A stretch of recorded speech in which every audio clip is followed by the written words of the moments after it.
I still remember that day clearly, as if it had just happened yesterday.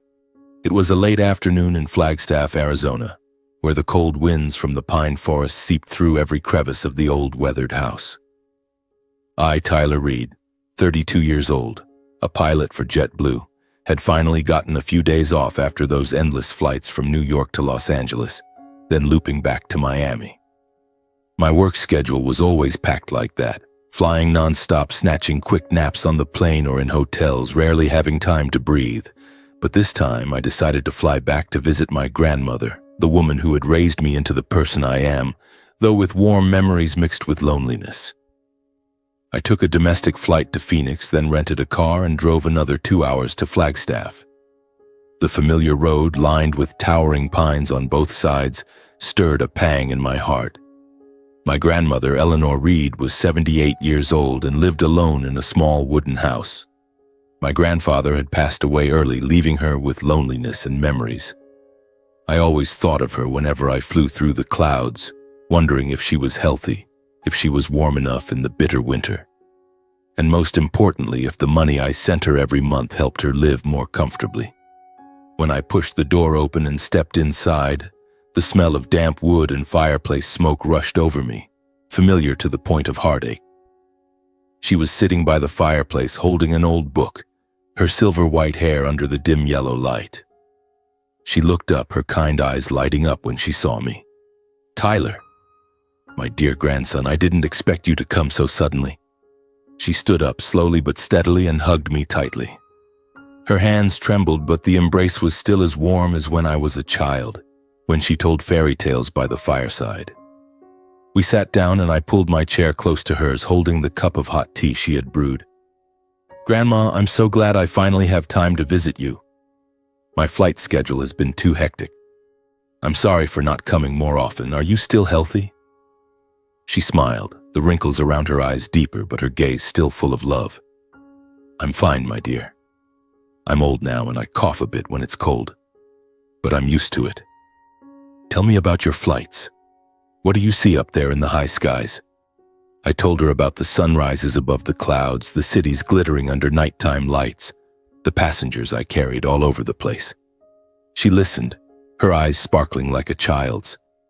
Then I asked her, "Grandma, the $2,000 I send you every month, have you been receiving it all? I want to know if you have enough to spend or should I send more?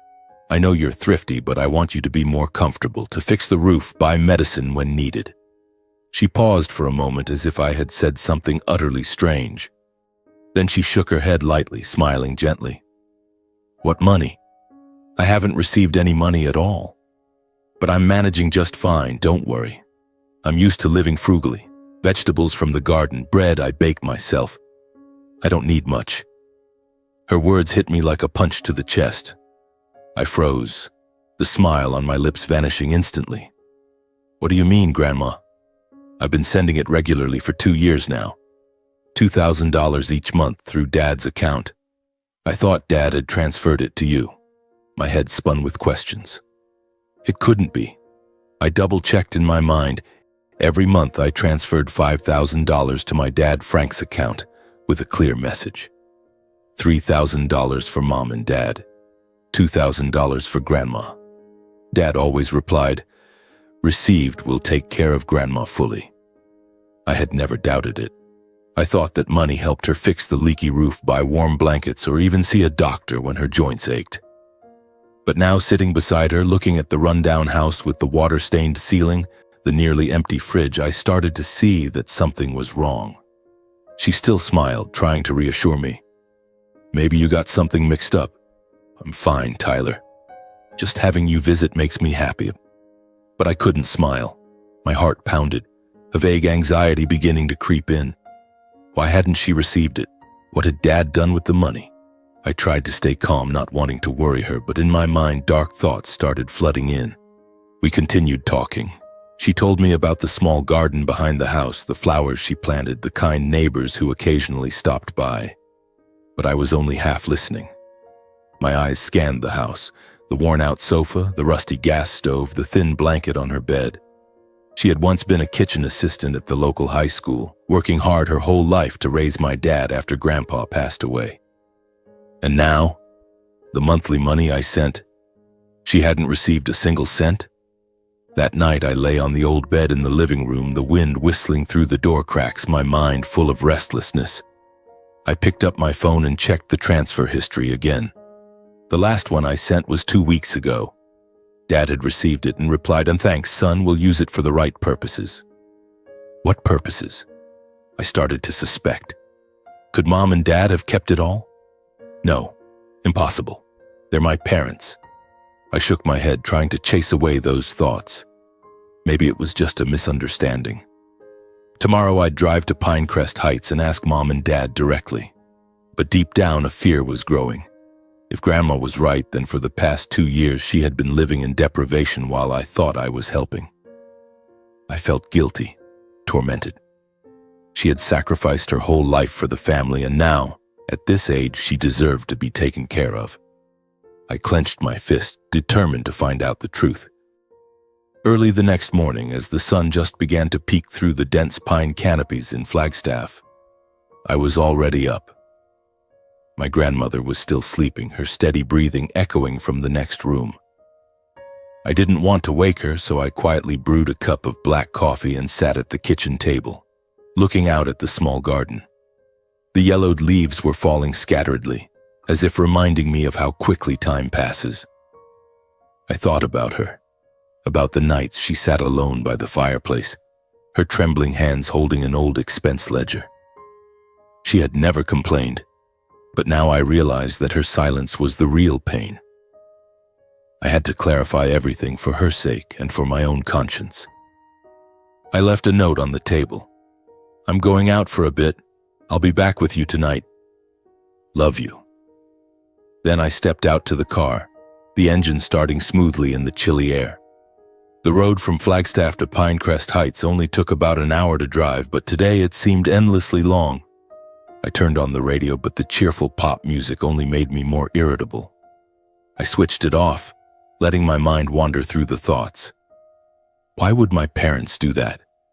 Or was it really just a misunderstanding? I recalled the video calls with Dad.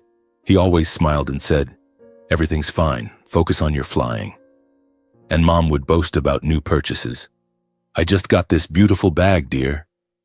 At the time, I thought it was from Dad's business money, but now, the suspicion grew larger, like a snowball rolling downhill. Pinecrest Heights appeared before me, an upscale residential area with clean stone-paved streets and white fences surrounding spacious 2-story homes. Amid the lush green pines, it looked like a perfect picture of success. But to me, it always felt artificial and cold. My parents had moved here 10 years ago when Dad's business was booming. I parked in front of the gate, looking up at the second-floor window where Mom often sat scrolling on her phone. My heart beat faster, a mix of anxiety and anger surging. I took a deep breath, stepped up the porch and rang the doorbell. My mom opened the door with a polite smile. My mom, Vivian Reed, 58 years old, looked younger than her age thanks to spa sessions and perfect makeup. She had once been a real estate broker, making a fortune from property deals. But now she was retired early to enjoy life. That meant she spent time pampering herself, shopping and showing off on social media. "Tyler, you're back? Why didn't you let me know so I could prepare something for breakfast?" She hugged me superficially, the scent of expensive perfume lingering. "I have something urgent, Mom," I said, stepping inside. The familiar atmosphere hit me immediately, cold and distant. From childhood, I had felt this alienation. My parents were always busy with their own world. Dad with his used car dealership, Mom with her parties. They rarely asked about me, my flights, or my life in the skies. That distance had built up over many years from when I was a boy who often ran to Grandma's house for warmth. Now, stepping into the spacious living room with its shiny leather sofa and curved screen TV on the wall, I felt like a stranger again. Dad was sitting at the dining table reading a newspaper, an old habit in the digital age. My dad, Frank Reed, 61 years old, owned a used car dealership on the outskirts. His business was unsteady, sometimes profitable, sometimes not. but he always liked to present himself as a successful entrepreneur. He wore a checkered shirt, his hair neatly combed, a gold watch gleaming on his wrist. "Tyler, son, sit down, have breakfast with us," he said without looking up. I didn't sit. I stood there, clenching my fists, getting straight to the point. "Mom, Dad, I need to ask about the money I send every month. The $2,000 for Grandma. I just visited her and she said she hasn't received anything. Where did that money go?" As soon as I spoke, the room fell into silence. The ticking of the wall clock became crystal clear like a chaotic heartbeat. Dad lowered the newspaper slowly, the movement calculated. His face was a mix of surprise and annoyance, as if I had accused him of something terrible. He looked at me, eyes narrowing. "What are you talking about, Tyler?" "I've given the money to Grandma fully. Everything as you requested. You send $5,000 each month. I keep $3,000 for the family and transfer $2,000 to her. Why are you asking this?" I looked at him, trying to read his expression. There was something insincere in the way he spoke, too calm, too certain. My mom froze by the kitchen counter, her hand holding the coffee cup midway. A flicker of confusion crossed her face, her eyes blinking quickly, but she regained her composure immediately. Her lips pursed, she set the cup down, her voice soft but full of caution. "That's right, dear, maybe Grandma just forgot. She's old, her memory isn't as good anymore. She often gets confused about money matters. Don't overthink it and make everyone worry." Her words cut into my heart like a knife. Forgot? My grandmother wasn't like that. She remembered every small expense, meticulously noting them in her notebook. I stood there silently listening, a wave of doubt and disappointment rising. Every word they said sounded so smooth it was chilling, as if rehearsed. Dad nodded in agreement. "Exactly, you know, Grandma. Last time she even forgot Cameron's birthday. I've given it to her in person or transferred it. I don't remember exactly, but it definitely happened. Don't worry." I looked at them, trying to suppress my anger. "But she said she hasn't received anything. She's living in hardship, do you know that? The house is leaking, the fridge is empty, she coughs at night. If you've given it, why is she like this?" My voice rose, trembling with emotion. Mom shook her head, stepping closer, placing her hand on my shoulder. A rare gesture. "Dear, she's old and tends to exaggerate. I know she's thrifty, doesn't like spending. Maybe she stashed it somewhere and forgot. It's good that you visited her, but don't let her make you doubt the family." I brushed her hand away, gently but enough to startle her. I looked around the luxurious house. Expensive paintings on the walls, crystal vases sparkling under the chandelier. The garage outside with a brand new SUV. Every detail was like a silent accusation, in complete contrast to the image of Grandma Eleanor's rundown, impoverished home. The suspicion grew, but I didn't argue further. I understood that any explanation now would only cloud the truth more. They wouldn't admit it, at least not right now. "I understand," I said, my voice ice cold. "I'm going back to Grandma." Dad looked at me, a flicker of worry in his eyes, but then he shrugged. "All right, go ahead. Remember to send this month's money." His words felt like a slap, but I didn't respond. I turned my back, walked out the door, the cold wind rushing in as if to soothe the burning anger inside me. I slammed the car door shut, started the engine, and drove straight back to Flagstaff. The road wound through the pine forest, cold wind rushing through the cracked window, but it wasn't as cold as the disappointment gnawing at my heart. My hands gripped the steering wheel tightly, my mind spinning. I remembered my childhood in the house in Pinecrest Heights, a home always filled with voices but lacking warmth. It was the 90s when I was just 6 or 7 years old. Our house wasn't as luxurious as it is now, but it already showed signs of artificiality. My father, a man of ambition, always throwing himself into work. To him, money and status were the only measures of success. He often came home late, reeking of beer and cigarette smoke on his clothes. "Sold 2 cars today, son," he would boast. but he never asked how school was or if I had any joys or sorrows. He saw me as part of the perfect family image, the eldest son, good at studies, not causing trouble. But he didn't know that I often sat alone in my room looking out the window, waiting for a hug or a genuine word of praise. As for my mother, Vivian, she was busy with her appearance and parties. She worked as a real estate broker, rushing around viewing houses and signing contracts. She was beautiful, always with meticulous makeup, wavy hair, and fashionable dresses. But she rarely gave me genuine concern. "Tyler, play by yourself, Mom's busy," she would say, then dive into phone calls with clients. In the evenings, she came home with bags full of fashion catalogs, sitting in front of the mirror for hours. I remember once when I fell off my bike, my knee bleeding, she just glanced over and said, "Wash it off, dear, don't dirty the floor." No hug, no questions. She devoted all her attention to parties with friends, wealthy women boasting about their homes and cars. I felt like a decorative item in her life, not her son. Then my younger brother Cameron was born, 4 years my junior. That's when everything changed completely. Cameron was rebellious from the start, crying incessantly, throwing things, demanding endlessly. But my parents spoiled him rotten. "He's the youngest," Mom would say, then buy him expensive toys while I had to save my own pocket money for books. Dad spent time teaching Cameron to ride a bike, while with me he just yelled, "Learn it yourself, you're grown up." Cameron often caused trouble at school, fighting, skipping classes, but my parents always defended him, blaming the teachers. But if my grades dropped even slightly, Dad would shout, "You want to embarrass me?" Their selfishness was evident. They gave all their love to Cameron because he was like them, showy, demanding. Me, quiet and dreamy, was pushed aside. In those childhood years, only my grandmother cared and raised me properly. While my parents were busy with Cameron, she took me in on weekends and summer breaks. Her house was simple, with the scent of damp wood and baked goods lingering.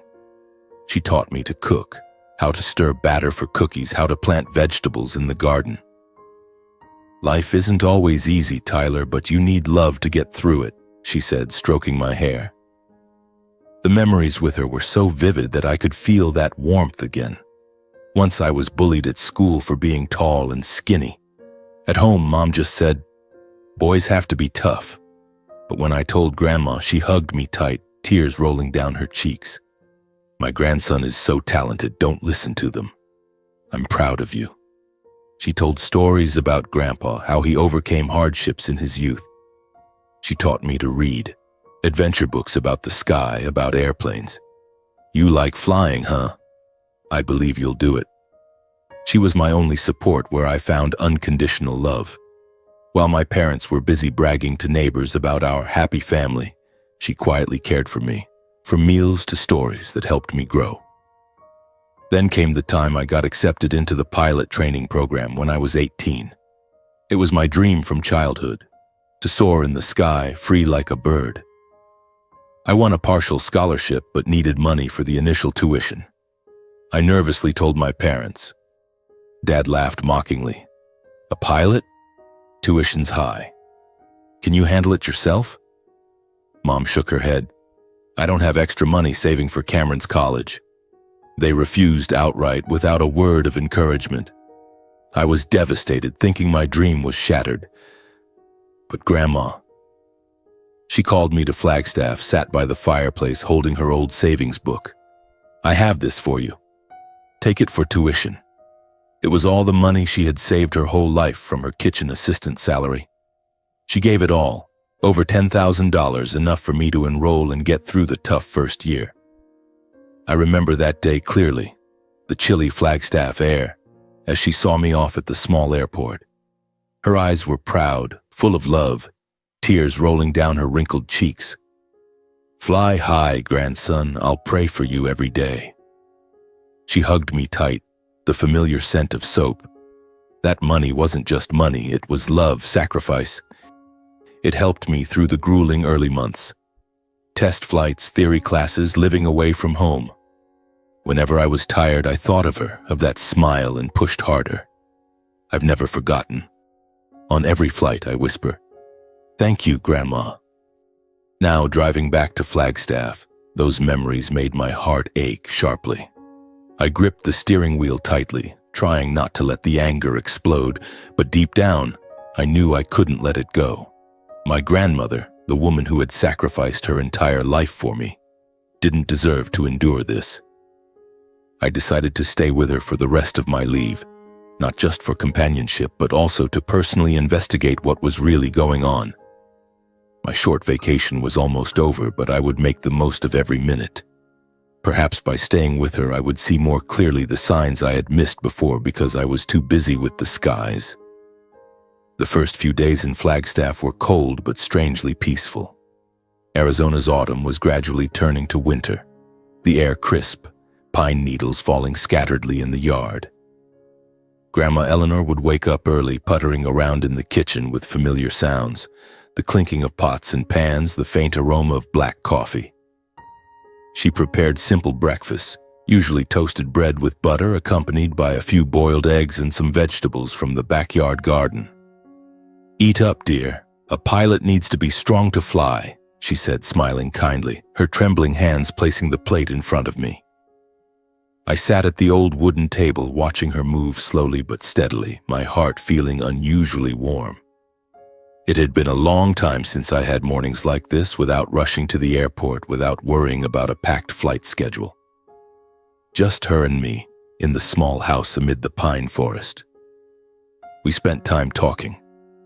I sat listening to her tell old stories, ones I had heard hundreds of times but never grew tired of. She talked about her youth, when she worked as a kitchen assistant at the local high school, cooking for hundreds of students each day. "I loved making cookies the most, dear. The kids would always ask for more, their faces so excited." She laughed, her eyes sparkling under the weak sunlight filtering through the window. Then she spoke of my grandfather, the gentle man who had passed away more than 20 years ago. "Your grandpa loved carving wood, making toys for you when you were little. Remember the wooden airplane he made for you?" I nodded, my heart stinging. I still kept that airplane in my suitcase, carrying it on every flight like a talisman. Those stories were like a gentle river washing away some of the anxiety within me. We tidied up the small garden in the front yard together. Her garden had once been lush, but now only a few wilted vegetable bushes remained due to the cold season. I rolled up my sleeves, grabbed a hoe to dig the soil, and planted some more onions and spinach that she liked. "You're so handy," she praised, sitting on a small chair watching. I smiled. "It's because you taught me." Then I helped her replace the old awning on the porch. The awning had rotted from last year's rain and snow. I bought a few new boards from the local store, climbed a ladder, and hammered nails. The sound of the hammer echoed through the quiet pine forest, mingling with the whistling wind. She stood nearby, handing me water, her eyes full of love. In those moments, I felt a rare peace, as if all the hurts dissolved amid the warm scent of wood and the forest wind. My busy life in New York, the endless flights seemed so distant. Here it was just her and me, like in my childhood. But the longer I stayed, the more I realized she was living in heartbreaking deprivation. At first, I tried not to notice, thinking she was just used to being thrifty. But gradually, the small details accumulated, like drops of water overflowing a cup. The heating system in the house was outdated, humming noisily when turned on and only warming one corner of the room. In the first nights, I huddled under thin blankets, thinking about the modern fireplace at my parents' house. The gas stove was leaking, a faint gas smell lingering whenever she cooked, making me worry. "Grandma, the stove is broken. Let me get you a new one, okay?" I asked. She shook her head. "No need, dear. It's still working fine. Don't waste money on a new one." But I knew that if she didn't get a new one, it could be dangerous. Then the fridge, nearly empty. I opened it to check, seeing only a few eggs, dry crackers, and some wilted vegetables from the garden. No meat, no fresh milk, no fruit. She ate so sparingly that I had to hold back tears. "Is this all you eat?" I asked, my voice trembling. She laughed it off. "I'm old now, I eat little, dear. As long as I'm full, it's enough." But I saw she had grown thinner, her cheeks hollowed, her skin more wrinkled. Her clothes were worn out, the sweater she had knitted herself in her youth now patched and repatched. The blanket on her bed was thin, not warm enough for the upcoming winter. The woolen shoes she wore around the house had holes in the heels, exposing her cold toes. She still tried to maintain a calm demeanor, always saying, "I'm used to it, don't worry. I don't want to bother anyone." Her words cut into my heart like a knife. Bother anyone? She had sacrificed her whole life, and now she was afraid of being a burden? She lived frugally to the point of harshness. Every evening, she sat at the table under the dim yellow light, holding her old notebook and meticulously recording every expense. "Today, bread cost $2, vegetables $1, she murmured, her pencil trembling on the paper. She always feared spending too much would leave her short on medicine money. "Old age brings minor illnesses, dear. Got to save for when I'm sick," she said, her eyes distant. I sat beside her, watching, my heart full of sorrow. She had once been a strong woman, now calculating every cent to get through the day. When I asked about fixing the roof because it was leaky and let in water every time it rained or snowed, she just shook her head. "It'll hold up this winter, dear. Don't worry." But I couldn't stand seeing her live in such dilapidated conditions.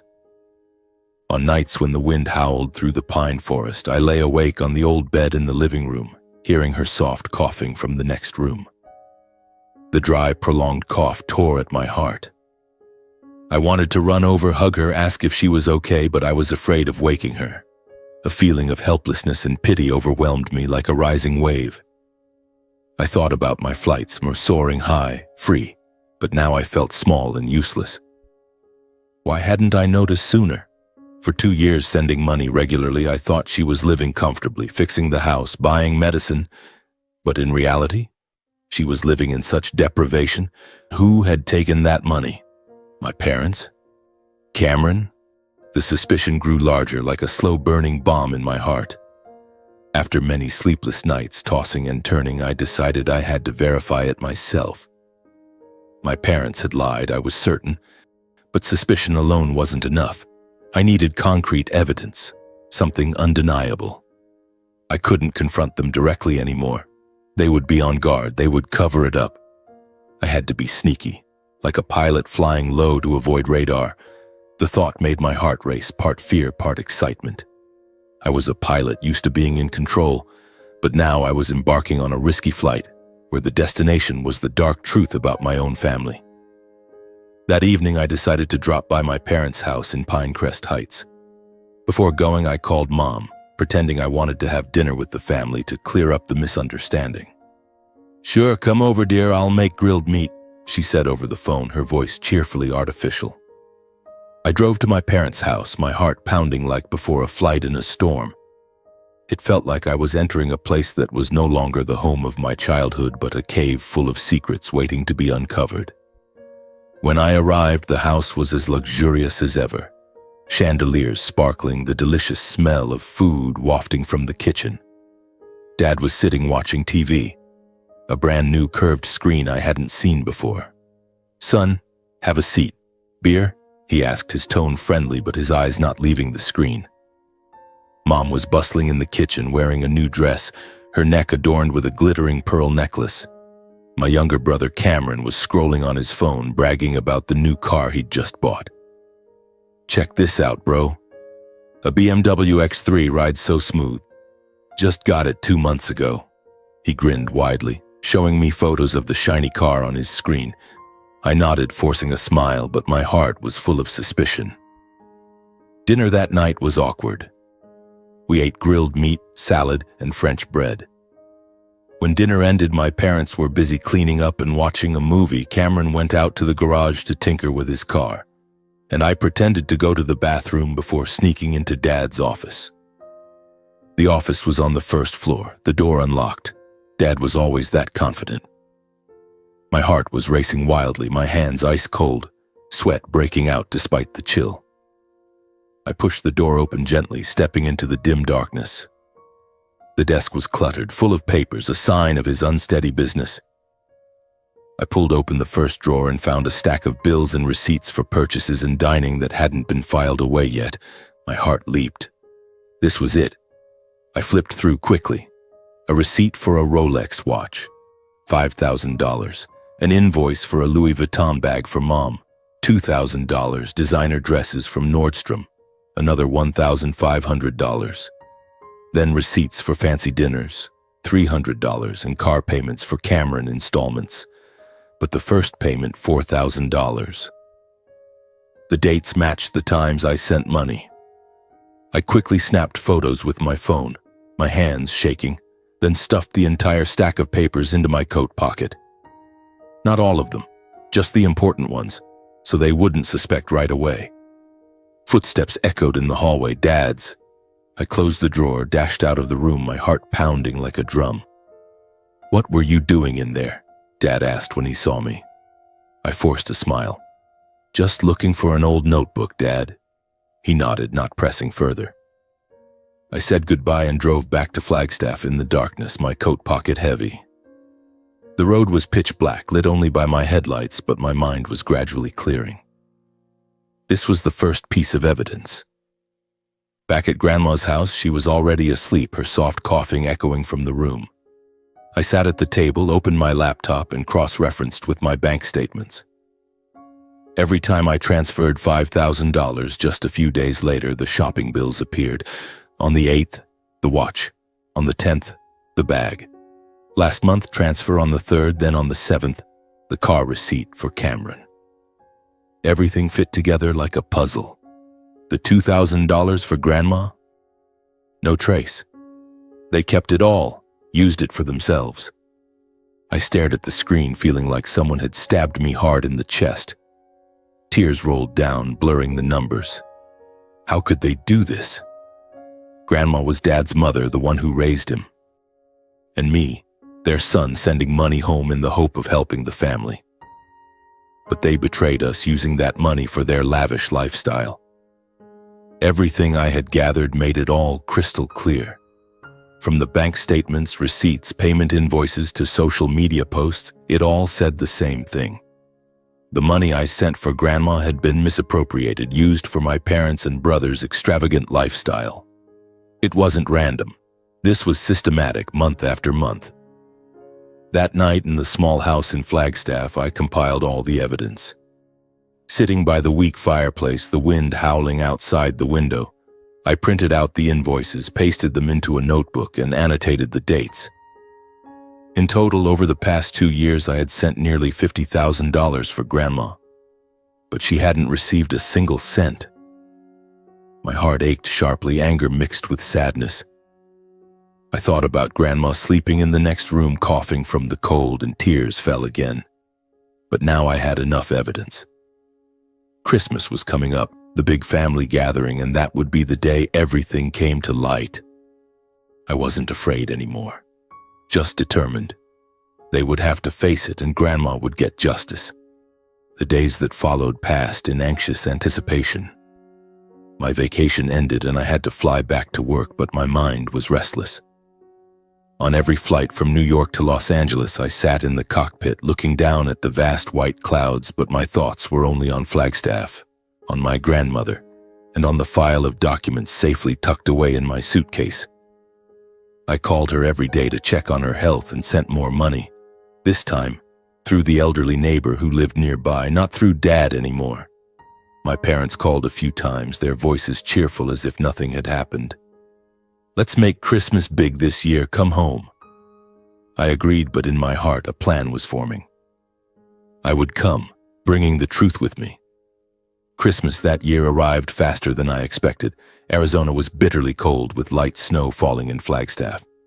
The Reed house was decorated lavishly, a towering Christmas tree with twinkling LED lights, wreaths hanging on the doors, Christmas music echoing from outdoor speakers. My parents hosted a big party as they did every year, inviting relatives, friends, and neighbors. The atmosphere was festive, filled with well wishes. Everyone laughed and chatted, raising glasses of wine, children running around opening gifts. My parents were at the center. Dad Frank in a red suit laughing heartily as he told stories about his business. Mom Vivian in a sparkling dress boasting about her recent spa trip. My younger brother Cameron was bustling about showing off his new BMW to our cousins. I arrived a bit late with Grandma Eleanor. I drove to pick her up from Flagstaff. She wore her old knitted sweater holding a small bag of gifts, the cookies she had baked herself. I didn't really want to go, dear. But it's Christmas, she said softly on the way. I squeezed her hand. I'm here with you. When we stepped into the villa, the warm air enveloped us, but to me it felt nauseatingly artificial. Relatives greeted us, hugging Grandma and asking after her, but I saw pity flash in their eyes as they looked at her. The elderly woman in worn clothes amid the glamorous outfits. I sat silently beside her throughout, holding her hand under the table, observing my parents laughing and talking. Dad slapped an uncle on the shoulder, boasting about his once thriving car dealership. Mom smiled radiantly, talking about her new handbag. It's designer, not cheap at all. Cameron was taking selfies with the tree, posting them on social media. I sat there, my heart burning, my hand gripping the file in my coat pocket. I had prepared for what was coming, a bomb in the middle of the party. The party was in full swing, everyone seated around the long dining table with roasted turkey, salad, and pudding being served. Laughter echoed, glasses clinking. Frank, in high spirits, stood up, raising a toast with a relative. This year our family has been so successful. New cars, beautiful house, life is perfect. He laughed loudly, his face flushed from the wine. That was the moment I had been waiting for. My heart pounded like an airplane engine before takeoff. I stood up, holding the thick file, and placed it on the table with a soft but noticeable thud. The atmosphere suddenly fell silent. The Christmas music still played, but the laughter died instantly. Everyone was surprised, staring at me in confusion. Uncle Tom paused his glass midway. Aunt Mary gaped. Grandma beside me squeezed my hand tightly, her eyes worried but silent. I took a deep breath, my voice trembling but resolute. Everyone, listen to me for a moment. Christmas is a time for family reunion, but today I have to reveal the truth, a painful truth. The room was deathly quiet, only the wind outside the window audible. I looked around and saw my parents frozen. Dad Frank's face turning red, Mom Vivian pursing her lips. Cameron frowned, not understanding. I continued, my voice louder. For the past 2 years, I've been sending $5,000 every month. $3,000 for Mom and Dad, $2,000 for Grandma. I thought that money helped her live comfortably, fix the house, buy medicine. But she hasn't received a single cent. She's been living in hardship in Flagstaff. Leaky roof, empty fridge, coughing at night from the cold. Meanwhile, I paused, gesturing around. This house is luxurious, new cars, designer watches, expensive handbags. Where does this extravagant lifestyle come from? People started murmuring, the whispers spreading. What? Money sent home? I pointed to the file. In here is all the evidence. My bank statements, shopping receipts, payment invoices, social media posts.